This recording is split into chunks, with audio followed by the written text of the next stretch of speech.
final projects of resources in ICT. This project consists of 2 parts, and in this part I'm going to be showing you the set of activities I've prepared for my class. So my class is a class of 24 students that are going to be working in 8 groups of 3.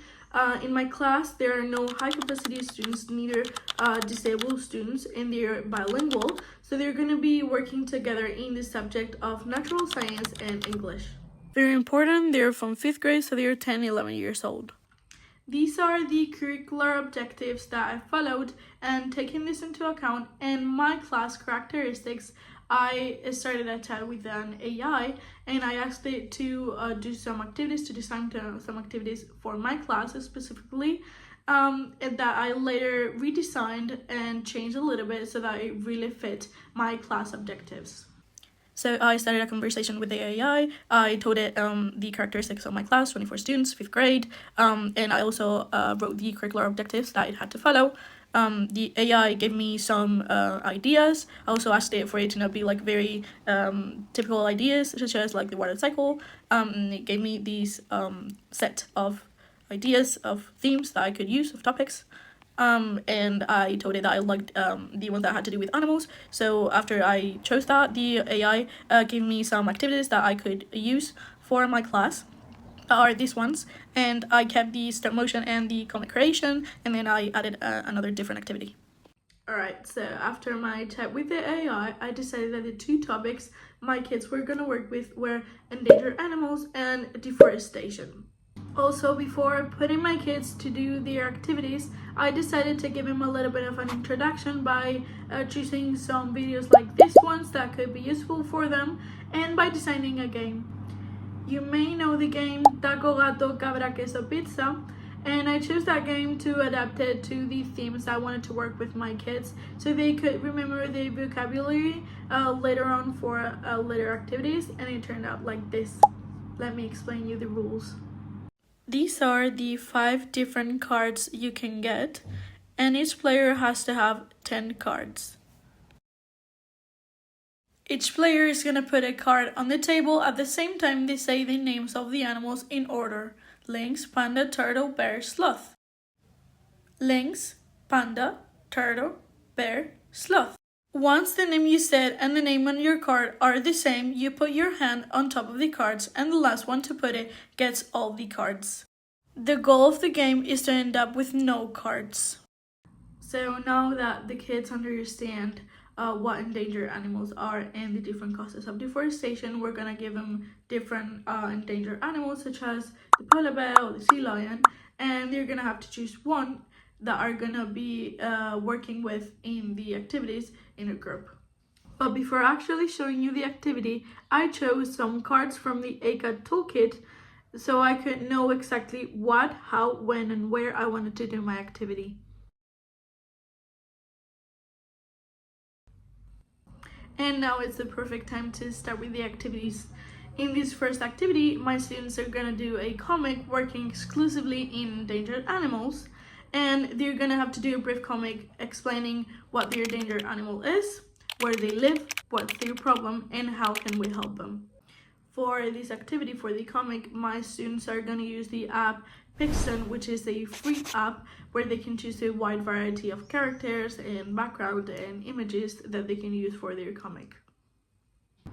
Also, for this activity, I designed some flashcards that the kids are gonna use where they have their endangered animals and all the information they have to use for the comic. This is the website of the app Pixton. Here you can see the different backgrounds it has, the different characters like these animals, like this polar bear. You can move it around. You can also make them talk and move it around. You can add some words on top of the image. You can add some objects and also add more scenes. This is an example of how the comic could look. I added what it is, where it lives, what's their problem, and how can we help them. And I also added a little friend, so it wasn't only the endangered animal. Now on to the second activity. The kids are gonna work with stop motion with the topic of deforestation. Before actually doing the stop motion, I prepared a crossword for the same reason as the game, so they can remember the vocabulary for later activities, and so they understand every single cause of deforestation and they choose their favorite one to do the stop motion. So this crossword counts with 5 different names that have already been seen in the videos, and they have to guess them by the definition written below. This is the crossword, very simple, only 5 words. And the definitions are cutting trees to get wood, removing trees to grow food, using forest land for animals like cows, making houses, roads, or cities where trees were, and when forest burns, sometimes because of people. And these are the 5 different answers: logging, farming, ranching, building, and fires. After doing the crossword, they're gonna choose one of all the 5 words and causes they just guessed, and they're gonna use it to do a little stop motion. Let me show you the different steps. First of all, these students are gonna draw the different backgrounds they're gonna use in half of a sheet of paper.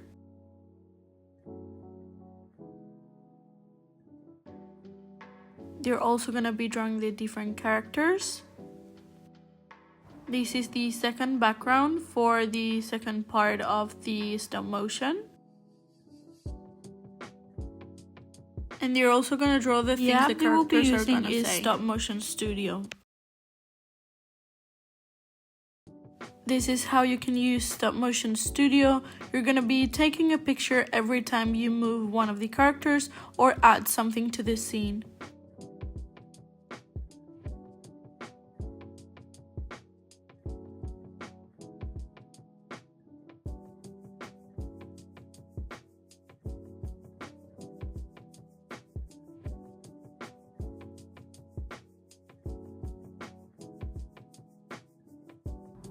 Finally, for this last activity, I chose to do something that is not only fun for kids, but it's also very useful for teachers as an evaluation method.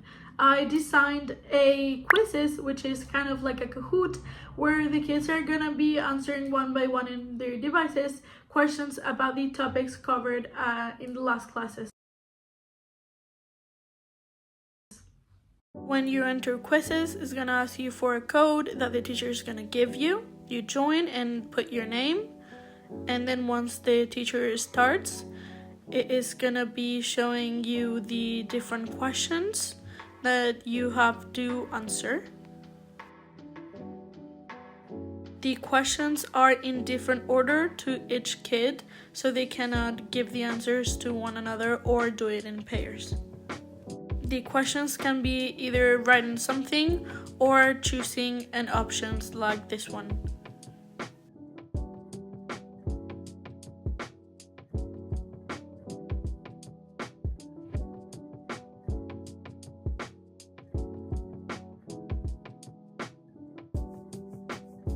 After you finish, it's gonna ask you for some feedback, and then it gives you a mark and the questions you did wrong and the ones that you did right. And after finishing the 3 activities, I wanted my kids to have somewhere to put and post their final product, so I decided to use Padlet. So Padlet is a free app where you can create a blank board and share with your students, and in that blank board, your students can create little posts where they can post either pictures or videos or texts, thoughts, anything. And they will be posting their final comic, their final stop motion, and the mark they got on their quizzes. Now in the second part, I had to choose 3 questions about the subject that I will be answering right now. For question 2, I had to choose 2 theoretical concepts and 2 instrumental concepts that I believe are very important from the ones that we've seen in class this past year. For the theoretical concepts, I decided to choose firstly the SDGs. I feel like the SDGs are a very important thing to show our kids, and it's very easy to apply. We can even apply it to the activities I did for these final projects by choosing the SDGs I believe fit the most, which are SDG 13 and SDG 15. And throughout the activities I did and classroom discussions, we can show them the importance of them. For the second theoretical concept, I decided to choose the PLE. The PLE is something very useful right now as a student at university, but will be also very useful for me in my future as a teacher. As a teacher, it would help me to track all the digital tools, the teaching strategies, the resources that I use for my teacher, and I believe are the most important. And right now, as a student, it can help me track all my activities. It can help me track all the data, application, websites I use, and that I think are most important, and it will help me track my process through university.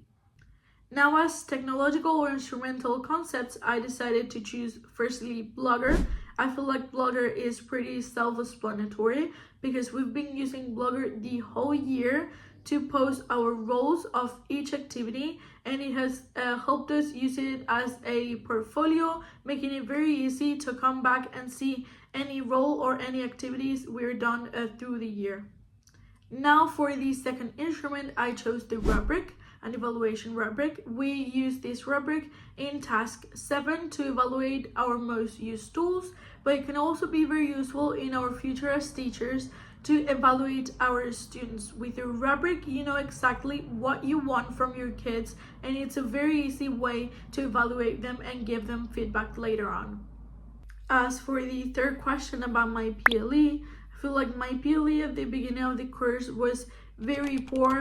I used very few applications with very few information from them, but it has been getting better throughout the course because I've been discovering more apps and tools that have been helping me a lot.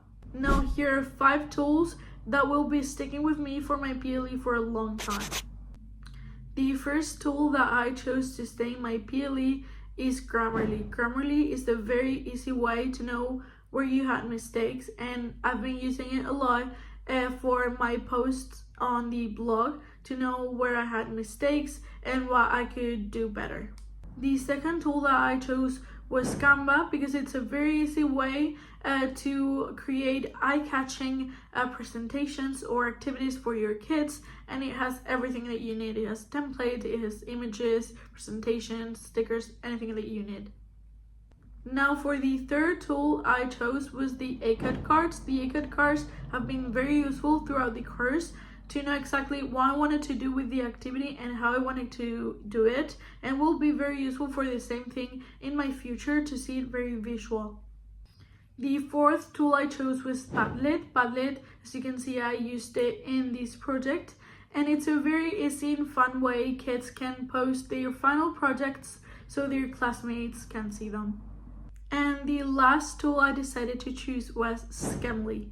Scamly is an AI that helps you create lesson plans and teaching resources, and I will be using it for future activities with my kids. And finally, in the fifth question, I'm gonna be answering the mark I think I earned. I feel like my work has been very consistent. I've worked very hard. I did everything I could for my group. So for that reason, I'm gonna say I deserve a 9.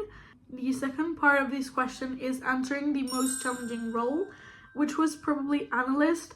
I feel like the analyst role is difficult because you have to gather all the information of what your classmates have been doing that week, but it's also very hard to mark your classmates. I personally didn't want to harm anyone or affect negatively on their marks in a future with the mark I put that week, but I feel like I had to be very, very fair with the marks I put because what they did and the mark had to match and show what they actually did on that week. And finally, the last part of this question, therefore, the last part of this project. I have to answer my use of AI in this exact project. It is true that I did use it at first for the first chat I had to do, and I used it to give me some ideas about the topics I could do and the activities I could do with those topics.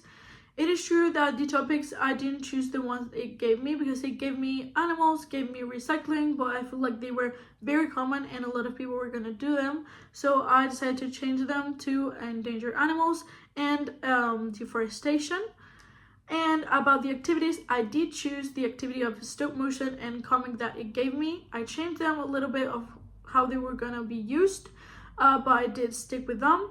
And the third activity it gave me, I just didn't like it, so I changed it and added a new one I created, and also added the Padlet. So I did use it for initial ideas, but I changed a lot of parts inside of those ideas. This is the end of my final project of resources in ICT. Hope you liked it, find it interesting and useful, and thank you so much for watching.